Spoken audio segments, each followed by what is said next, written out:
Warning: this show may cause you to play more. The consequences of this can include enjoying work, looking forward to coming home, dealing effectively with challenges, and being happy.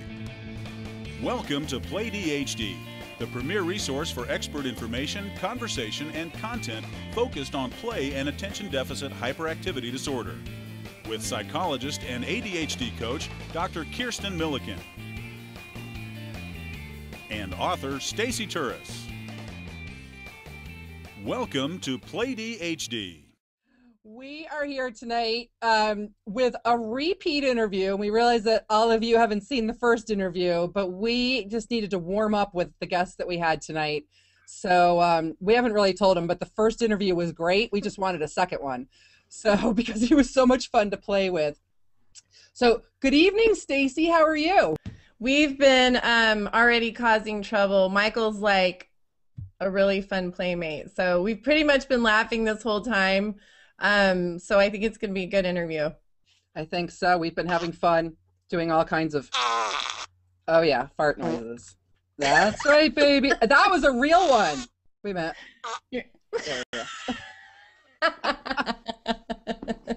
So we're here again tonight with Michael Savageau. Fabulous, amazing, good time guy. Oh yeah. Michael. Hey, excuse me, I'm sorry. So Michael, So Michael is big on play, and to say that is probably an understatement. I found him long way around because everybody knows that I'm a big Yogi Bo fan, and the manager of our local Yogi Bo store, Ben, kept telling me that I had to talk to his friend Michael, who he just saw as one of the best things since sliced bread. And I put him off for a little while, and one day I finally asked him for Michael's information, and when I looked this guy up, I was thinking, Ben, why didn't you make me do it immediately?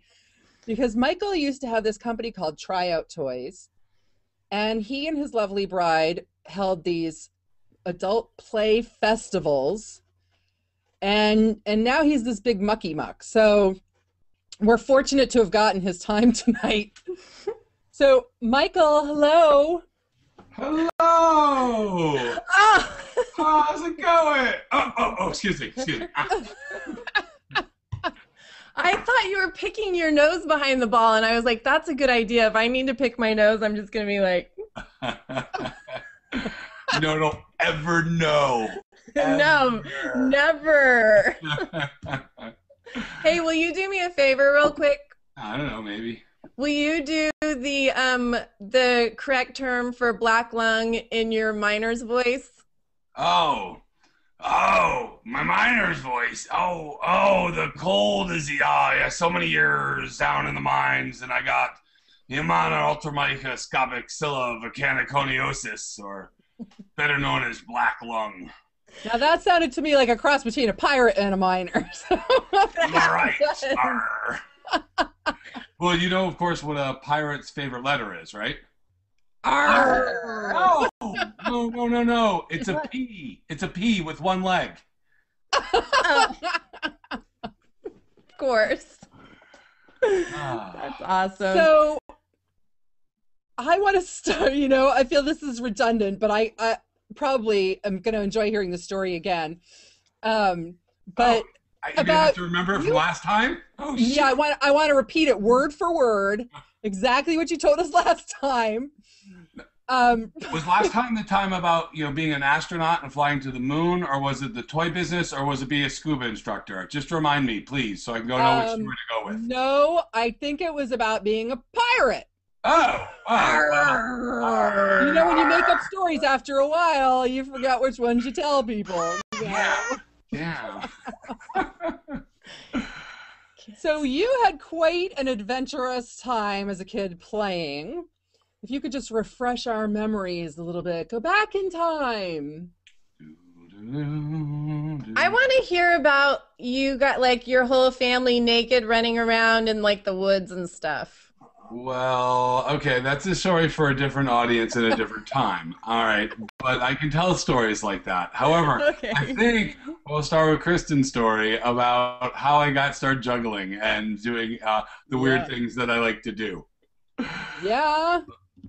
Now you like contact juggling now, right? But you didn't start with that.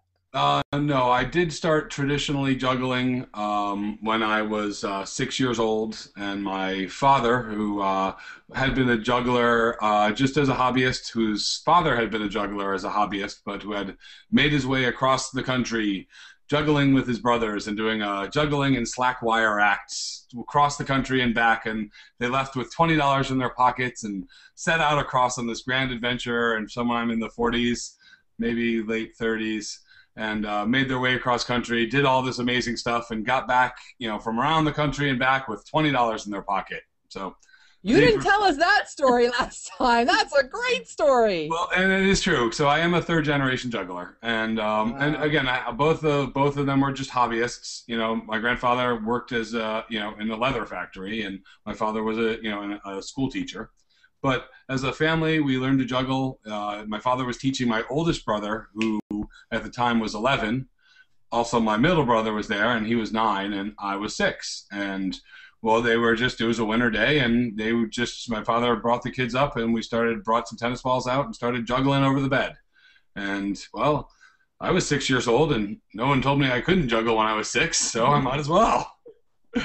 So I just started juggling, and then being semi of a natural ham that I am, in 5th grade, I got up on stage in the variety show and did my first juggling show, and made it a comedy juggling show. And since my parents were both school teachers, part of the family fun was, since we all juggled, was that in summertime we also liked to travel. So we would go and find the International Jugglers Association meet up that happened every summer, at least for a few years. So took us out to Cleveland, Ohio one year, Santa Barbara, California another year, somewhere in New York another year, and places like that. So we went, and I was grew up surrounded by people who were really awesome, who were just super talented people who jugglers, sure, but manipulation artists. And so all types of things were going on there. It wasn't just juggling, it was all types of cool, fun things to look at. And when you're a kid, you just look at it and go like, oh, well, they're doing that, I could do it. And then, generally, if you're failing, then someone comes over and helps you. So that's kind of cool. That's really cool. You're not loaded up yet with all of those self-doubts and, yeah. Yeah, so. We'll wait till we start dating. Then we'll get right. Well, your parents were really free spirits, though, weren't they? That's where you guys traveled a lot, and they were kind of open-minded, and that's where I have this beautiful picture of you guys, just these free spirits running around the woods, juggling and. Yeah, you see how she gets carried away, though. I think so. I think she's mixing it with like Swiss Family Robinson story here. The jugglers, what is it? Flying Karamazov Brothers meets Swiss Family Robinson. Is that where we're going here? And the forest. Sounds like a great movie, Oh, maybe that's just in my mind. I don't know. I think so. Oh, well, I would say, no, I understand. My parents, I can't say, my parents, I wouldn't say are like super free spirit. They're not like they're not the pot smoking hippies parents of the 60s. They weren't those parents, I mean, I'm not saying they're really conservative either, but, they were school teachers and kind of middle America, You're crushing her fantasy. You're crushing it. I know. The summers. It was just the summers I had in my mind. But now it's dead. It's dead. It's gone. Bury it. Gone. Bury it. It's somewhere with Jimmy Hoffa.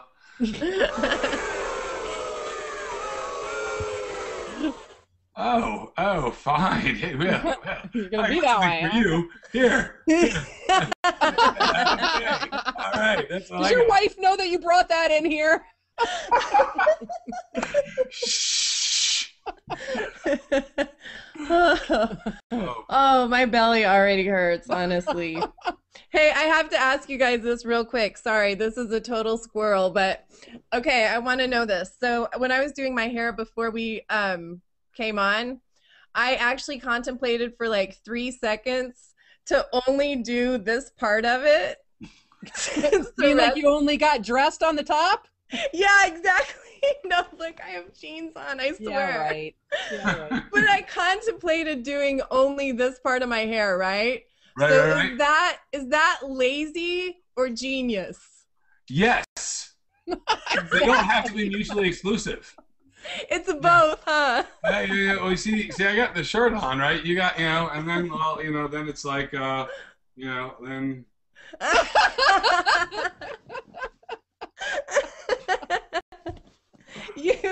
You should have seen the show where I fell backwards out of my chair, and the only thing you could see were my slippers on my feet. Oh boy. Okay, sorry for that. So at some point, Michael, you moved from juggling into this fascination with contact juggling, which wasn't called that when I got my fascination. It wasn't called that. No. It was not.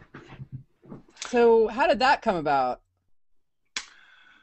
That was, we now fast forward. We're going forward in time from Michael being 6 years old or 10 years old and going to juggling festivals, and we go to the college year. And in the college years, Michael was, helping to pay through college by working as a nighttime security guard. At that time, there was something called VHS tapes. And they had a movie that came out of VHS. It was like they were like the size of a box, right? Yeah. The nice thing about them is they didn't scratch like CDs, and so like you could actually watch them for years and years and years, rather than 6 months and have a scratch in your CD. But that's another story. That's another show entirely. It's a totally different show. So how far we've come, sort of. Anyway. So I'm watching this movie called The Labyrinth, and there's a scene where David Bowie's character does something like this. Pause for dramatic effect. And to get the toy, where he took a crystal ball, and then he went and did something like that with it. Oh yeah, I know that one. Yeah, go ahead. Yeah. Oh my gosh! Just right? Nothing like that. Almost. I've been practicing. Like absolutely, yes. And this. And that. Oh yes, yes. Anyway, as long as you look at it like mystical, it does well. Ooh. Wait a minute. Oh, it's not doing it. There. Oh, well, that's fine. I now have sphere inadequacy. Thanks. Sphere inadequacy. And now you know why we don't call them balls.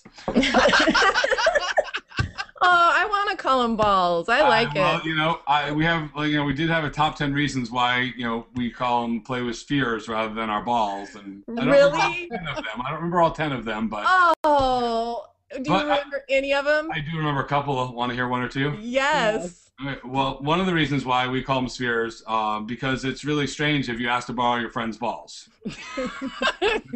It's okay to play with blue spheres. Yeah. Oh man. Blue balls are bad. What about purple? What about the flashing ones? Well, that's unfortunately a sign. Flashing balls. It's called the Venusian clap. Right? The Venusian clap is what happens when you have the flashing balls. So, I'm sorry, I don't know what to tell you as far as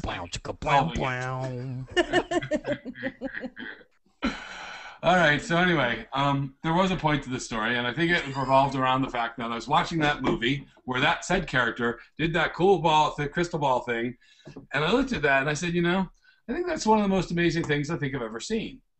And I looked over at my friend, and he was somebody who at that time I looked at as like we were very similar people, and we had physically we're similar, and the way we thought about things, I think we were similar. But he looks over at me, he's like, Michael, you can't learn that. That's a computer trick. And then it was on like Donkey Kong. And that was it. I'm like, okay, great. That's a computer trick. Okay. So he's like, that's impossible. I'm like, great. I love doing the impossible. So I started taking a lacrosse ball to work with me. Because remember, I'm now doing a nighttime security gig where there's nobody around. So, I can sit and do some homework. Then I can get up and do my rounds. And as I'm doing my rounds, there's nobody look at me flubbing this rubber ball flying all over the freaking mall, like all over the construction site that they're building. I'm running after it, chasing around in this security uniform. I mean, if anyone saw me, it was probably the most unprofessional looking security guard you've ever seen. It's like if, like, I don't know, a Laurel Hardy put on a security uniform and starts, you know, mall cop. It'd be mall cop. Right, exactly. So you know, and at that time though, you know, I was like, all right, you know, after a while, I started to get it and I started to understand it. And, you know, after doing it for a year, I felt like I got pretty darn good at 3 things. And I was like very impressed with myself. And as later on what happened, as I started teaching more people how to do it, I learned how to teach them those same 3 things in about 10 minutes. So wow, that's cool. But it is because it was like, you know, it was like the insta download, you know. I was like, okay, so you're gonna teach us though, right? Can you teach us one of the 3 things? All right. So now, Kristen, this, you know, we brought our balls for a reason. Kristen, this might be a little harder for you, but just so you know, and this exercise, you're gonna have to learn to keep your middle finger down. Okay. So, all right. So put your hands straight out. Drop your middle finger down. Put the sphere on your knuckle to your fingertip. Not that far down, Kristen. My knuckle? Knuckle to your fingertip. Hold it with 3 fingers. Oh, it's done. You see? I can't. Yeah. Good. Stacey, lift your elbow up higher. Oh, look at her. Oh, listen. Yeah, keep your elbow straight. Elbows up. Elbow straight. See how this is making a straight line? I need longer fingers. No, you know. You need smaller balls. I need smaller balls. Spheres. Oh, spheres. Right, because, you know, it's okay to have smaller spheres. We said, right. Oh, see, yeah, he's got a much smaller ball. We're at a disadvantage here. Fine. Here, I'll upsize. Okay. I'm literally in pain right now. Okay, so you better hurry then. All right.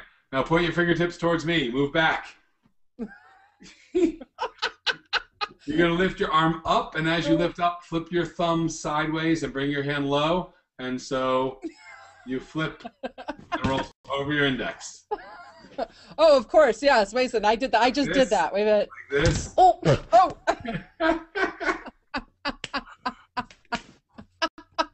a minute. Whoa, wait a minute. Lift higher. Lift higher. Lift higher. Oh my God. It sounds like someone's getting murdered. I lost my ball. That's it. Okay, ready? My microphone was down. The ball's gone. The dogs will find it in the oh, wait, there it is. It looks like you almost had it, Stacey. I do need smaller balls. A smaller sphere. Whoa! There we go. Or longer fingers. I would take longer fingers too. All right. Pause. We're going to do something even simpler, okay? So put your hand up like this, thumb to forefinger, and put your sphere on top. I thought this was going to be something inappropriate. Okay. Take your other hand upside down and make the same shape. Keep the sphere in the same spot. Crank your hands both over. Open your bottom hand up and put your pinky to your pinky. Walk it across your fingers. Close your hand up again. Oh, God. How'd you close your hand while it was on your... Because as you walk it across your fingers, you close your hand behind it. Oh. Okay, yep. And now you get on top. When you crank the ball over, you keep it in the same spot. Open your hand up, walk it across, squeeze it closed. Now, if I do this right a couple times in a row... Oh, my gosh! It looks like it's the floating ball. If you hold it just in the right spot. Oh, my God. So... Yeah. Okay, ready? You might want to take the sticker off your ball. It'll look better. I tried. Right? I tried. It's one of those stickers that don't come off. Goo gone. Look at that. Did you see that move? I am wicked impressed. Okay, ready? One more. Good. It doesn't. It's floating. It's totally floating, Stacey. Okay. Come on. Whoop. Crap. There mine goes again. Mine just likes to flash. Like someone else I know. I don't know what you're talking about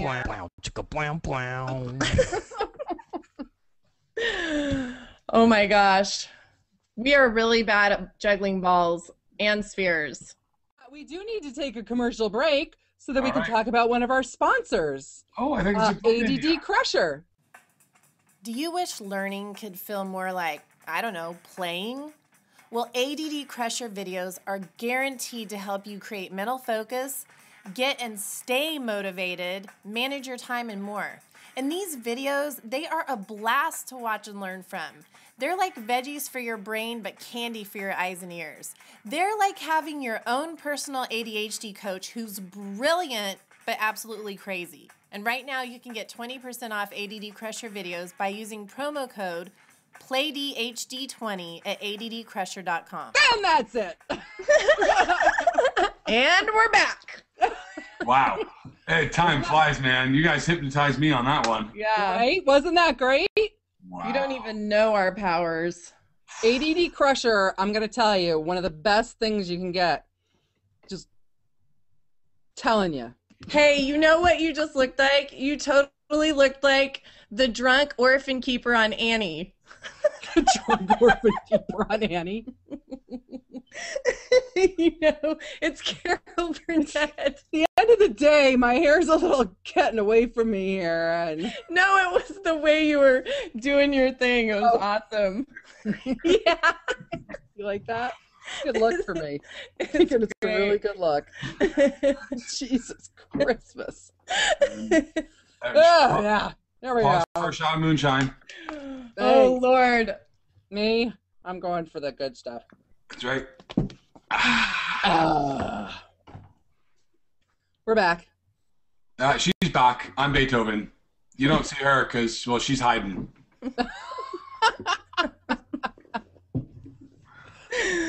So, at what point, I mean, when you're a kid and you're juggling, you're not thinking, oh, I'm playing. You're thinking, I'm having fun. I'm juggling. I'm whatever. When did you realize that you were so passionate about play? When I was so forced to do homework, the antithesis of play. Actually, I have a question for you. I'll get to that in a second, but Yeah. What would you consider the opposite of play? Torture. Okay. Stacey? Yeah, because I know it's not work, because I don't really consider work the opposite of play. I think the opposite of play is responsibility. I would say I would put my vote in for boredom. Yeah. Oh, yeah. And Yeah. I think that's why, like, people who are bored don't play. People who are playful don't get bored. That's what I was going to say. I'm never bored. Ever. You know, and so I think it was inherently not wanting to be bored that I was like, okay, playing with my friends after school was fun and important, you know.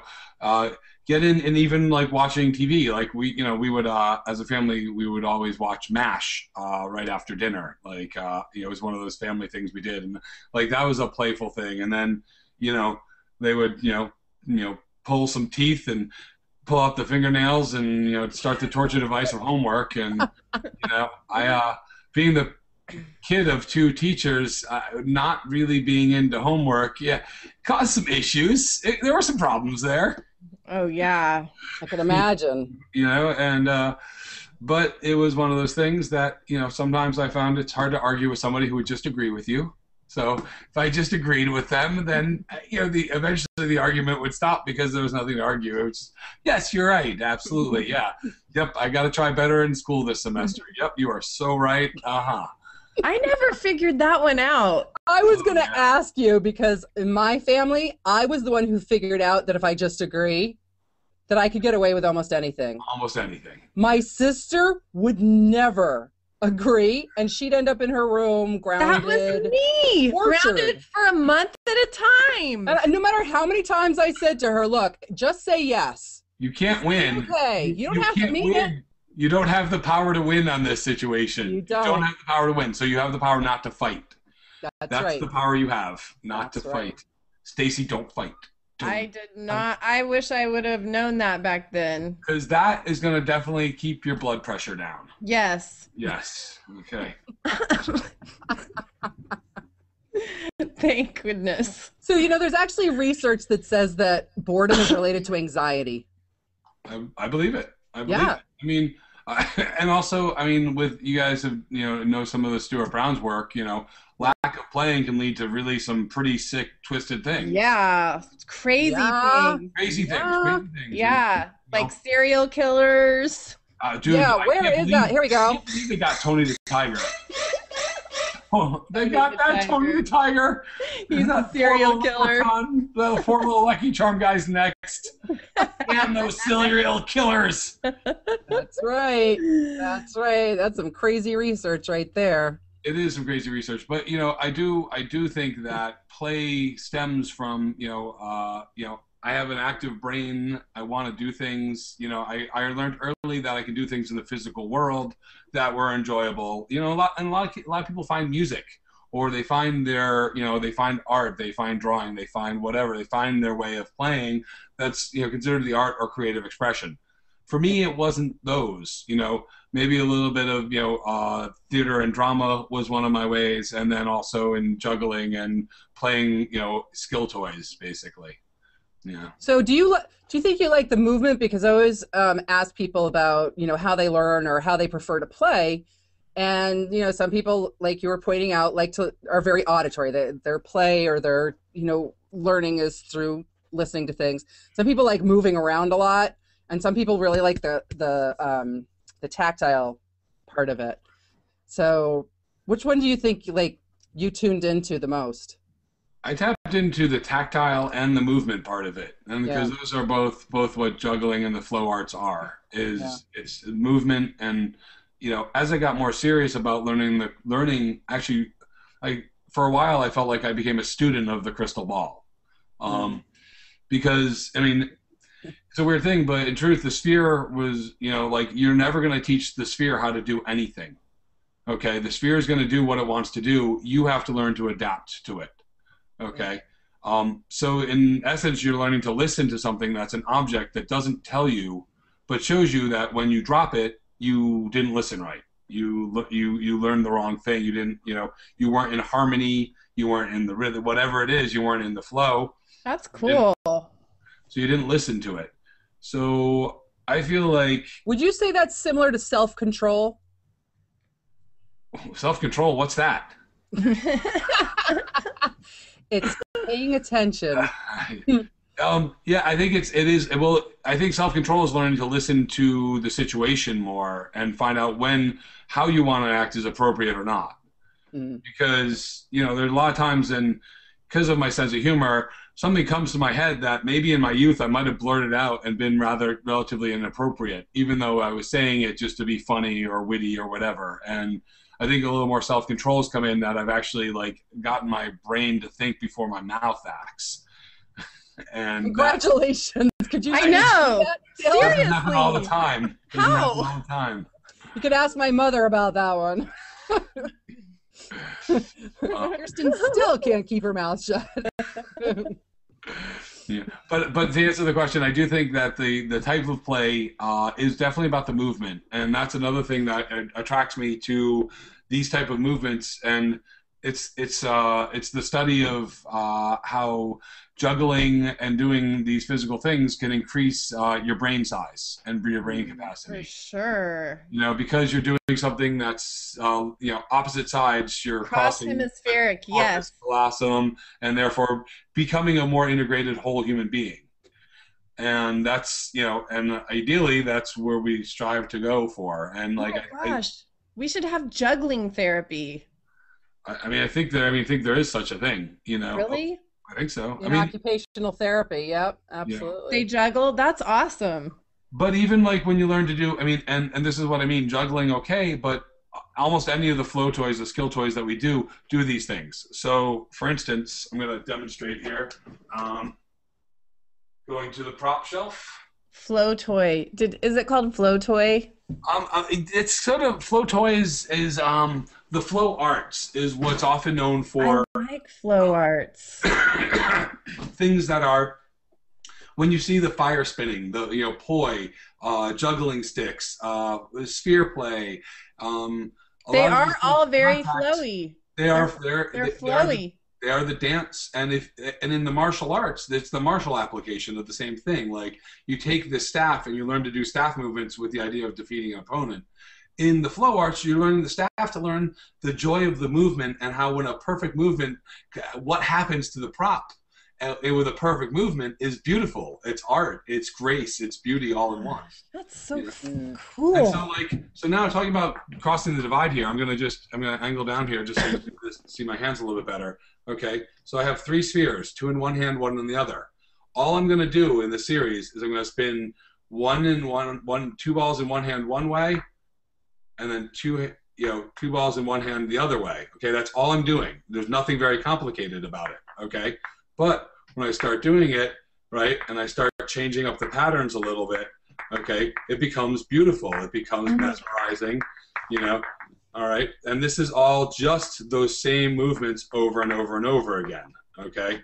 So I'm crossing the divide every time I do this stuff. As I get a little more adept, I learn to spin 3 in one hand. Now you learn do that both hands, both directions. And then you can add in what's called a thumb lift, which is just throwing them over the top like that, or a pinky lift going the other way. Or you can even learn to walk them underneath, kind of like that, where you have 2 walking under. If you get this thing set up, then you can add the 4th one on top, and that's how you create the pyramid. Okay, that's the... Amazing. That is so cool. Wicked fun, as we would say up north. Wicked fun. So when did you take it from you doing this stuff and, on your own with your friends and family to having a business and running these festivals? How did that happen? Well, it all happened because I bought a motorhome. That was a nightmare. Yeah, I know. Blame it on the motorhome. Well, it's what happened. And so I was, 27 years old, ready to leave my home state of Connecticut and get away and never to return to live there again. And I just moved back there 6 months ago, by the way. But that's I know that. At least I can say Such a rebel for a little while. I could say a decade and a half passed at least. How's that? That's good. You have That's points good. for that. You have points. So, but anyway, so I'm leaving. I left Connecticut in this motorhome that became a nightmare. And to make it, make a long story short, it died almost in every state along the way until it finally died out in Bakersfield, California. Oh yeah, The good place to die. Great country. Do you have good memories of that trip though? Now, can you get past the trauma of? It was the adventure of being on the road and being a 7-year-old man just out with a couple friends, a bunch of dogs, having the time of our lives. And I have no regrets at all. But that motorhome sucked. It would have been better if it would have worked. Yeah, well, just, certainly things would have been different. And so, so no regrets, of course. So my motorhome dies, and I'm now stuck in Bakersfield, California, with 2 dogs, a dead motorhome, and a couple $100 in my pocket. Better the dead motorhome than the dead dogs. Yes, that's for sure. That's for sure. And so my brother, fortunately, had moved to North Hollywood, California, a couple months previously, had still an apartment with an extra bedroom, and that allowed dogs.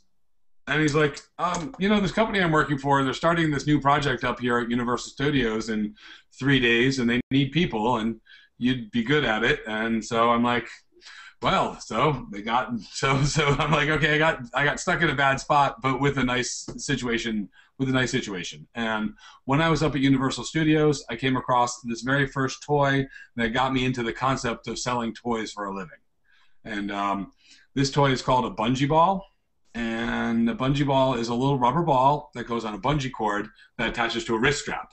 You throw it about 8 feet away to the ground, and it comes back to your hand.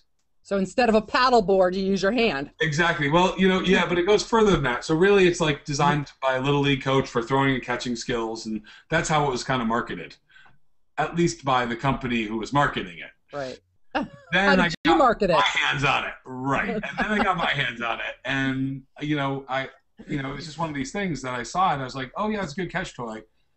What else can you do with it? so I got one and started messing around with it, and just, you know, like all of a sudden realized that, oh, you can use it like a yo-yo. You can do like yo-yo tricks. Oh, I can kick it like I would kick a soccer ball. Oh, I can bat at it like I play racquetball, or I could punch it like I'm pretending to be like some crazy kung fu martial artist. So I got, I was working at this totally different job, and this bungee ball cart was set up right next to me. And, you know, so I'm there and I'm getting to know the owner, the, you know, person running the cart, and, you know, everything going on. And I see when they have this one employee working, this one employee just doesn't work, and she's awful at this job. And if she's lucky, she sells 5 or 6 of them a day.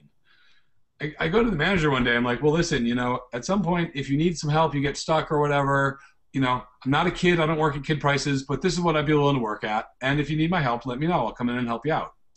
Well, she's like, oh, okay, I don't think it's going to happen, but if I do, I'll let you know. And sure enough, 2 days later, it's Monday, she calls me. She's like, I'm really stuck today, and I know you haven't had any training. I feel really awful, but can you come up, and then can you work the whole day, like the 12-hour day? I'm like, yeah, I can, as a matter of fact, and I will. And I went up there, and I basically just started putting my technique to work. And in the day, I sold a case of them, which is like 150. Wow. What? Yeah, Are yeah. you serious? And it's so funny. I'll never forget this. I'll never forget this. This is great because, you know, when you're supposed to sell them, you're supposed to mark, you know, 1, and then you do, you know, 4 other marks, and then you mark the 5 across to make the 5 block, right?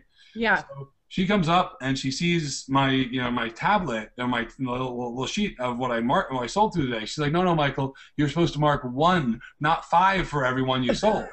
I was like, no, that's 1. And by the way, I didn't know what else to do, but the register had too much money in it, so I had to take out like a bunch of 20s. And I pulled out a wad of 20s out of my pocket and handed it to her. And her jaw dropped. She's like, what? You said? And so now the question is if I wanted to work again, but when I wanted to work again. Oh my God. So, now you have another story about using the sticks, right? That was similar. The juggling sticks? Yeah. Didn't you tell us another story about that where there was somebody, you were walking by and somebody was kind of fumbling around, they were supposed to be selling them, and you went over and just kind of tried them and showed them up? Wasn't that you? I've showed people how to do sticks before, but you know, I think that story that you're thinking about might have just been some sort of hallucination in your head. You made it up last time to entertain us, didn't you? Well, but it's okay because you know what? This is how I build a reputation of being like, yeah, absolutely, it happened, and you know, I know where Jimmy Hoffman is too.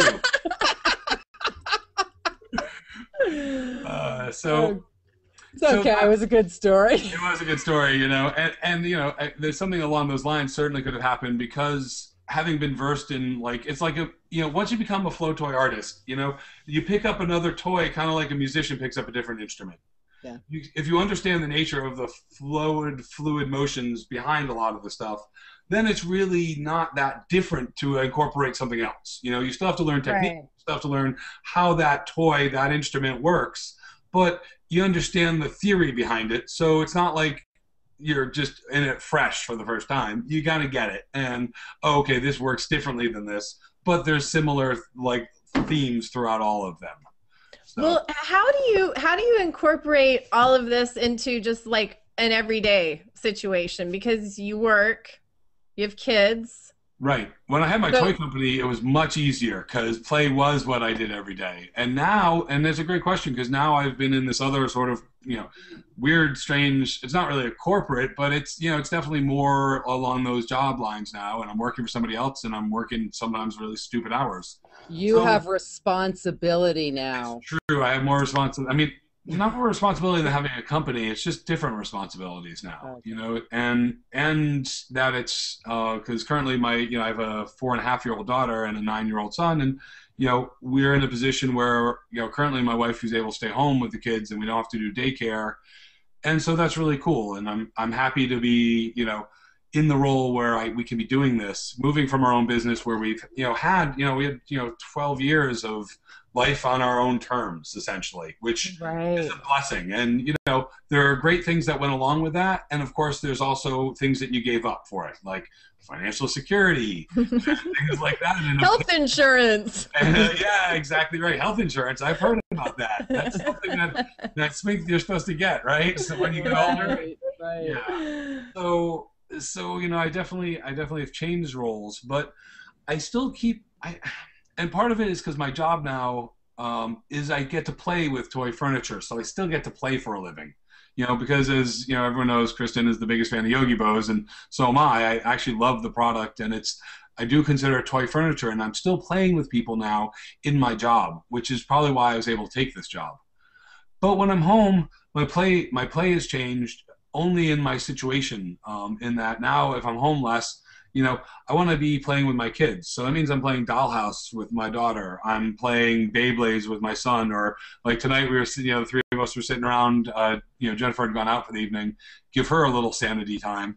And good you know, daddy. yeah, and we were just sitting around watching a really bad movie and eating popcorn and just having fun. And you know, earlier we were just playing games together and stuff. And just, you know, I'm trying to keep my play open for them when I'm there for it. You know, does it feel like that kind of releases that? That's the only way I can describe it. Like when I have not played in a while, I feel like I almost get a buildup. And so I'm just wondering if that, because sometimes, like, you know, sometimes hanging with the kids just doesn't do it.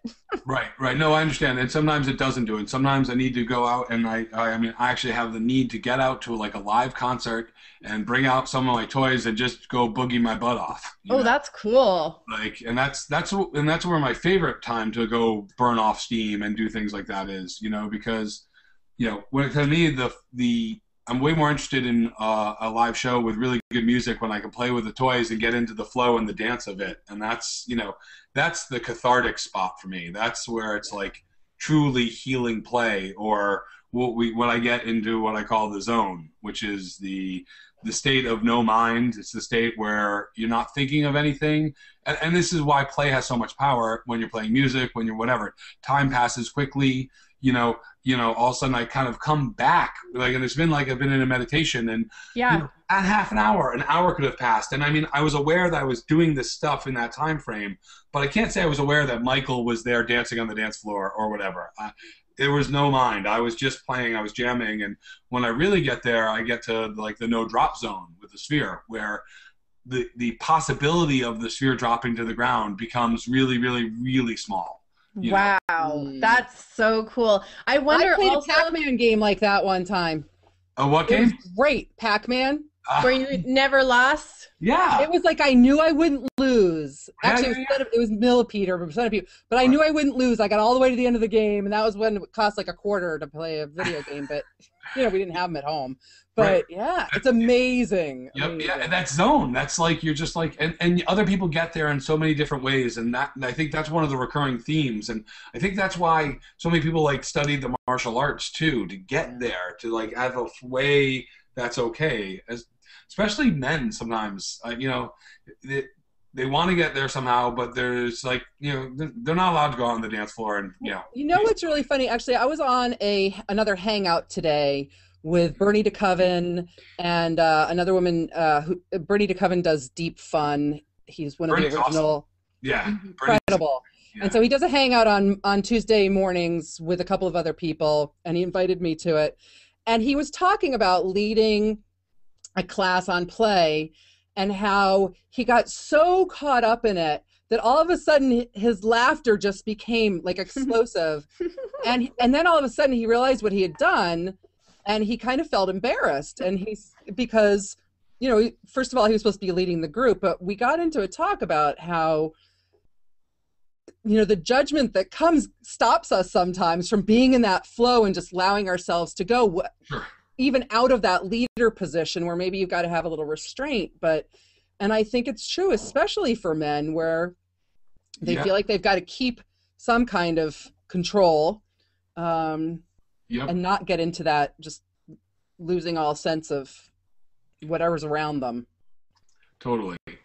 And I think that's where like the martial art idea came in, that they can gel with that. It's, you know, what I consider the yang movement of the movement arts. That's more the yang, the harder form, you know. The flow arts are the softer form of, like, you know, of movement and expression. You know, dance the same way, but now, you know, and dance sometimes incorporates props, but that's the body movement. And when you flow arts, your body is certainly the primary thing, but the other toys and the props are what you're focusing your energy through and what you're focusing on. So it becomes more than just the dance of the body. It becomes the dance of the prop, the relationship between the dancer, the performer, and the prop, or just the prop and the universe. You talked earlier, Michael, about how by doing some of these moves, it grows a bigger brain. I absolutely agree. How do you notice that, like, after you've had some really good play, how do you notice life, you, whatever is different? I think after a really good play session, I kind of feel like I've like blown my universe apart a little bit. Okay, I've gotten to the point where if I got to that point of, like I was saying, no mind, I have the ability then to think outside of my normal frame of reference. And so the normal ways or things I've been thinking of, I sort of, I kind of blow it apart, I feel like, at that point. And then as I'm coming back after that session, I'm like reconstructing my thoughts in my brain for what's prevalent in my world right then. Yep, you just get rid of things you don't need. Right, you can just let it go. You can let it go. You know what? That's old. That's whatever. I don't need that anymore. What am I working with currently? What do I have to do right now? And you can create new parameters rather than having to operate from your old ones. Totally. And a good play session for me sometimes doesn't happen, but every couple months now or something. Like it's not like every day I get to play where I get to do that. That's why we have to keep waiting for those products to come out. Like it's so far apart, right, between the release of all the new products, because you're not playing enough. Is that what it is? You know how long I waited for that Yogi Bo table? A long time. Yep. So there are questions, if you remember, that we ask all of our guests. Yep. So one of my favorite day of play. Huh? You're gonna ask me about what my perfect day of play is, isn't it? I'm gonna ask you that last. Spoilers. Yeah, thanks for saying that. It's all right. All your guests, all your viewers already know it's coming. So if you had to wear one piece of clothing that represented being a clown, what would it be? Oh, I love this question.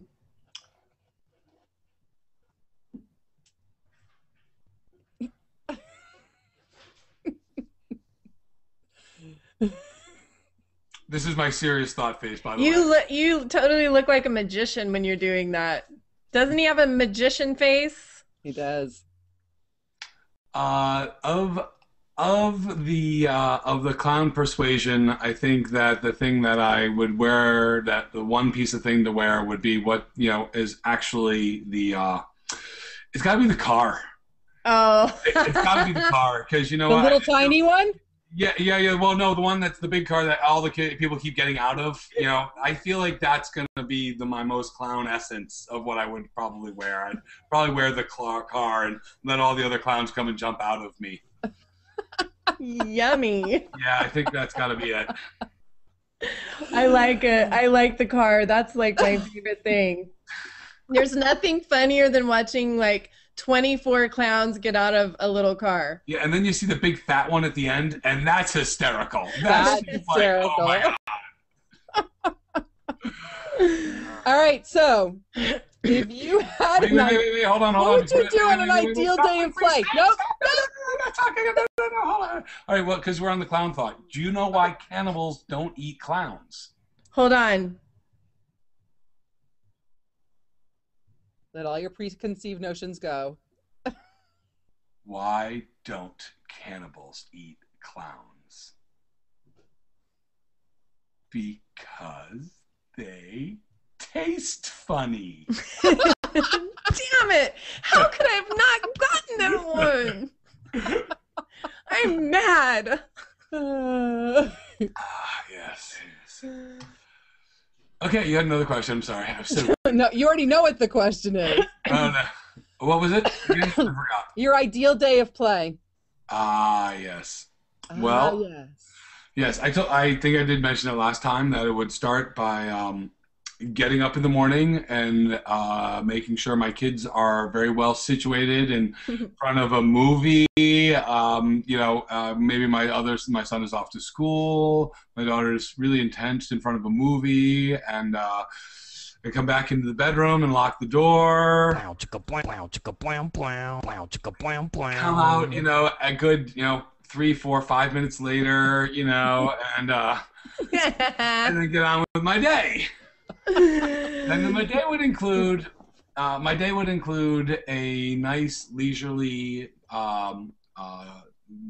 small French press carafe of coffee, where I would sit in the morning and just kind of enjoy that and possibly peruse emails, or just kind of wake up and enjoy, hopefully if it's a nice sunny morning, sit kind of in the window with the sun on my face and just sort of wake up to a cup of coffee and kind of let the day roll into me. I really like to start my days as relaxed as possible, because having kids doesn't mean that happens very often. So when I get a perfect day like that, it does start kind of relaxed. And then at some point, I would probably put on some music and start messing around with whatever sort of toys were interested to me at the time, of the flow toys. I would, definitely put on something I really like to listen to. Then, probably do a little stretching, and that would lead into some toy playing. Throughout that day, if I got a chance, I would definitely. Wait. Did you say stretching? Stretching, yes. Can you please show me a stretch that you do before you play with toys? Play. Sure. Okay, so I'll teach it to you. Okay. So hand out like this, thumb in the back of your hand here. Okay, grab your fingers. Yep, lift your arm straight up in the air. Breathe in. Breathe out as you bring your hand down. You gotta stick your tongue out, Stacey. Oh, that feels so good. All right, other hand. Yeah, we don't want to be uneven here. No, well, you're definitely odd, so let's not be uneven. All right, lift up. Breathe out.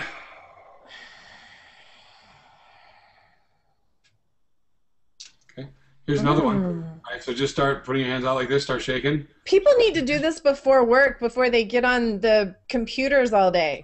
All right, now faster. Faster. Passing the screen.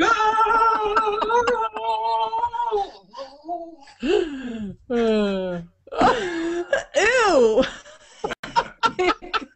Yes, they're made of rubber. It did. Mine didn't look anything like that. All right, here you go. Hey, you know how you were like, I saw that on what was it, Labyrinth? Labyrinth. And I'm going to do that. I saw Chris Angel levitate what I thought was levitating, and I literally looked up online how to levitate and tried for like 3 days before I gave up.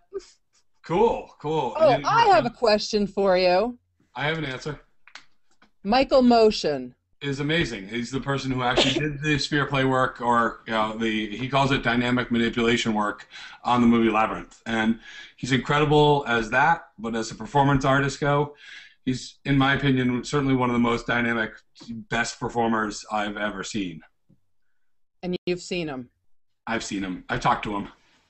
When I was early on when I was first really learning into the sphere, I found out through some friends that he lived a few towns over from me, and they had his number. So, being that I was 24 and full of piss and vinegar, and called him up out of the blue and asked if I could meet with him, and he put me off. He said, "Call me back next week." And so I called him back next week, and he's like, "And what do you want to meet me about?" I was like, "Well, because I'm really fascinated by spheres." And he's like, "Well, I'm kind of busy, but I'll talk to you for a little while." And so he talked to me on the phone for about half an hour or so, gave me some interesting perspectives, and, kind of sent me on my way.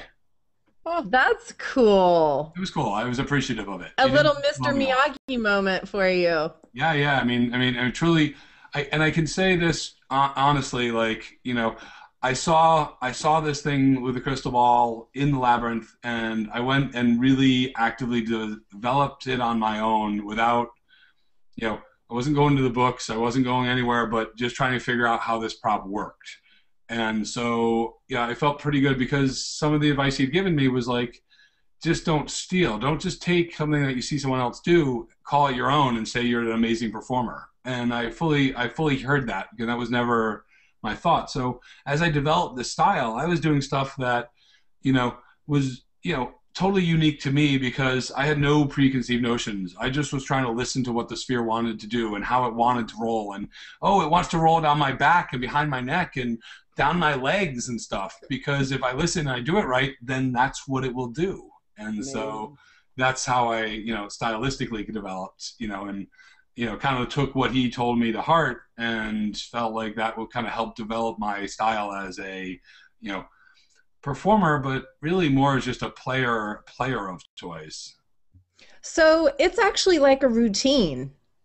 I guess I always imagined that it was just like random, but I didn't realize that you guys actually develop a routine, like I'm going to do this first and this. Okay. No, you're right. It is random. I mean, Okay. It's just like random, like when you're jamming in a jazz piano, it's not random. There's a series of things that work, and then you're being a different way of being creative and putting those together. Got it. So each move is kind of like a different note. And so now when you go from flow from a move to move, you're creating a different melody because of, the way of what you're doing. Got it. So there are rules. You have to obey the sphere. Because you know what? If you don't obey the sphere, it drops to the ground. So it's very simple. I mean, it's not a very harsh taskmaster either. Yeah. You pick it up and you keep going. Eventually, you get tired of dropping it, so you learn. But it never complains. It never complains, not once. The floor, that's a different story. That complains. Your mother downstairs, yeah, right, whatever. So I realized, Kristen, that I got kind of waylaid by the bungee ball story about how I ended up having to do sphere play. And so, in order to just go back, real quick, I was doing this bungee ball thing, and I, through another toy contact of mine, this guy got into the Texas Renaissance Festival and said, well, I got in doing poi. His toy company was doing poi swings. And, my company had been doing spheres and these other bungee balls. Bungee balls didn't fit, but spheres did. And so we went down to Texas for an 8-week Renaissance fair just because it was a fun adventure, and found out that people loved what we were doing, ate it up. We made enough money that's how I put out my first DVD.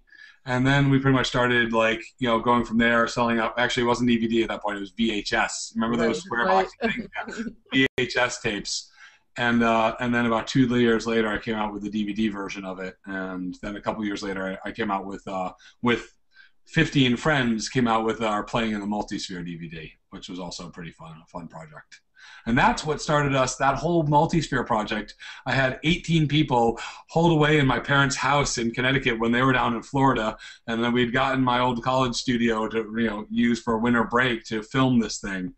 And we had it for a week. We worked like stupid amounts of hours. We filmed so much footage you could never possibly use it. And we had such a good time in the off hours that we're like, God, this is like a little event. This is like a mini festival. We should do something like this. We should get together. We should have an event. And so hence the next summer, Jennifer and I were like, well, let's do this event. And we found this place in Danbury, Connecticut. We had this, we called it, Sphere Play Day.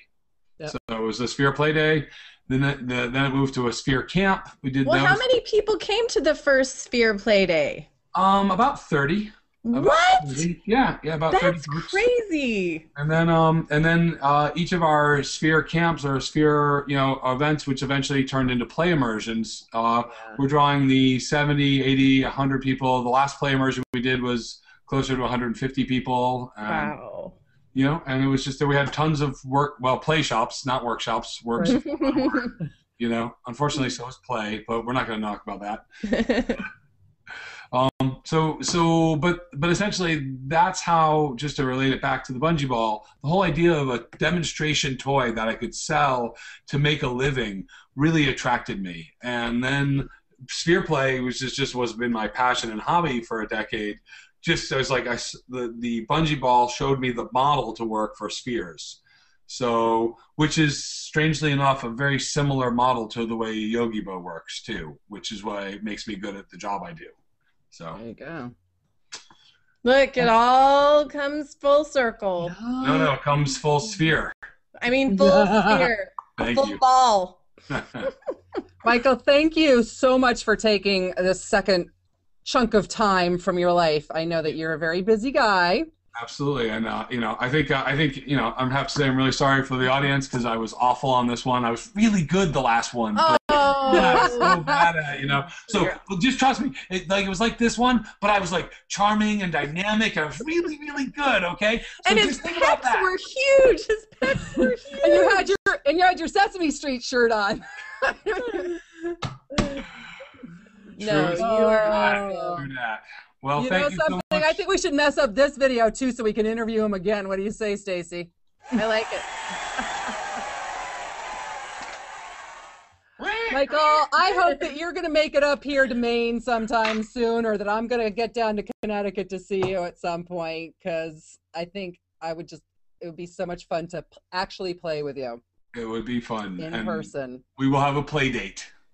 We should, and I would guys love to can meet do your it beautiful on family. And I'll my be beautiful- sitting here in warm Texas watching you Shut guys. Well, you know what? It's fine. It's warm Texas for about maybe 2.5 more months. No. 2.5 more months, and then what happens? No. 100 degrees, 100-degree days I for can't talk. 100 days in a row. I can't talk about it. If you think about it, okay, so you have 100 days in a row of 100 degrees. You multiply 100 by 100, so you've gone through 100,000 degrees, okay, in your summertime, okay. I believe it. And I'm sorry, it just doesn't match the negative 87 degrees that she is up in Maine, okay. It just doesn't match, okay. Together, And the big storm we're having tomorrow. That's right. You see. That is totally Kirsten and I, though. Total opposites. There you go. And imagine, and you're still both crazy. I know, Wow. but we're like How'd that happen? We're the yin and yang of crazy. It's awesome. It works out perfectly. Oh boy, the Laurel and Hardy. Well, then I should probably give you. I should probably give you a very Laurel and Hardy goodbye then. Do it, because I just did Three Stooges. Oh wait, I'm sorry, I didn't get it up in time. Oh boy. You Thanks, guys are Michael. all right. With that, we're gonna say goodnight. Good night, Good night. Stacey. Good night, Michael. everybody. See you later. Thanks for watching. For more information on PlayDHD, visit our website at playdhd.com or come play with us during recess at Facebook/PlayDHD and on Twitter at #PlayDHD.